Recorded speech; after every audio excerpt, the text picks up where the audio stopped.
Pô, galera, eu perdi 40 quilos, mano. Eu tô pesando 85, eu já cheguei a pesar 135. Meu sonho há anos atrás era sair dos 3 dígitos, tá ligado? Caralho, mano. Então eu tenho fotos de 135 quilos. Agora, anteontem eu pesei 86, eu falei, caralho, mano, que doideira. Então, Diz que ele não tá fazendo cardio ainda, estratégia.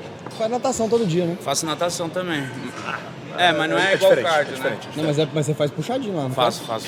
Mas é bom que melhora muito a resistência e o metabolismo dele acelera muito bom. Sim. Eu gosto de Muito, natação. não, muito bom. Relaxante também. A natação, Relaxante. além de você gostar, uma coisa aqui, ó.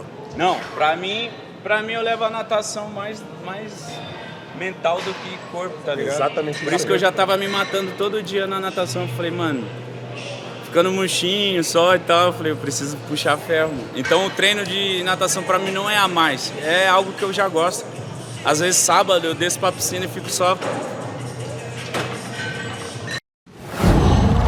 Qual?